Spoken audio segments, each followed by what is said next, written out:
বন্ধুরা কেমন আছো সবাই? আজকে দেখো নতুন একটা রেসিপি নিয়ে চলে আসলাম। এটা হলো কলা মোচা। তো কলা মোচা দিয়ে আজকে যে রেসিপিটা বানাবো, তোমরা শেষ পর্যন্ত ভিডিওটা দেখতে থাকো। কলা মোচাটা কি ভাপিয়ে নিয়েছি, এর মধ্যে কি স্বাদ মতো লবণ দিয়ে দেব,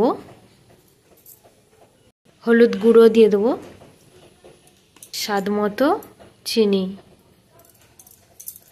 সেদ্ধ করে রাখা একটা আলু দিয়ে দেবো,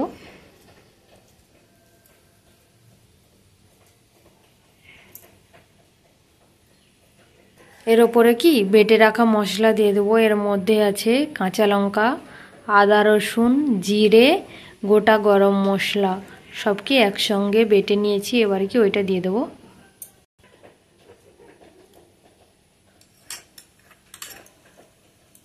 এর ওপরে কি 3টে ডিম দিয়ে দেবো।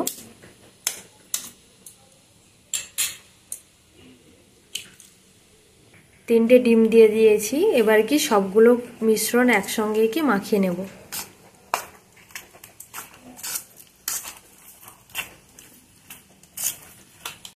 সবগুলো তো মিশ্রণ দিয়ে মাখানো হয়ে গেছে। এবারে ভাপানোর জন্য টিফিনে দেব। সেই টিফিনে কি ওপর থেকে সাদা তেল দিয়ে দিয়েছি।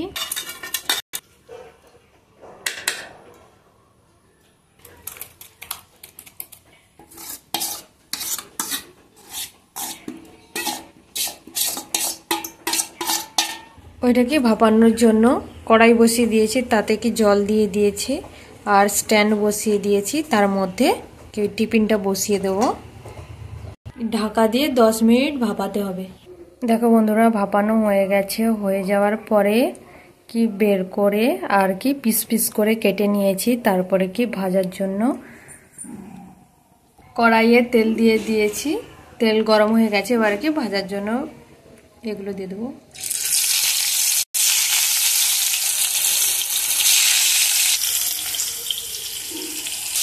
হালকা করে কি ভেজে নিয়েছি। বড়া ভাজা হয়ে গেছে। ওই তেলে আর একটু তেল দিয়ে আর কি তরকারি তুলে দেবো। অল্প করে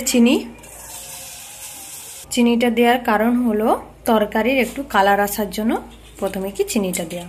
এবার কি গোটা গরম মশলা ফোড়নে দিয়ে দিচ্ছি।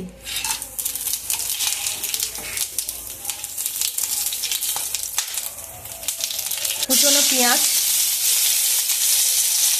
পেঁয়াজটা ভাজা ভাজা হয়ে গেছে। এবারে আদা রসুন বেটে দিয়ে দেবো।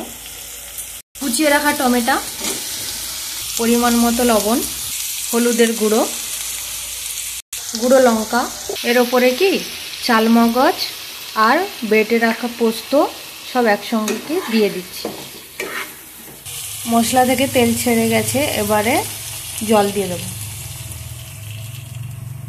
পরিমাণ মতো জল দিয়ে ঢাকা লাগিয়ে দেবো কড়াইয়ে।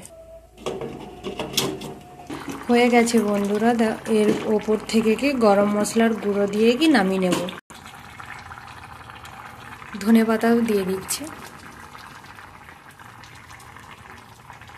এবারে কি নামিয়ে নেব।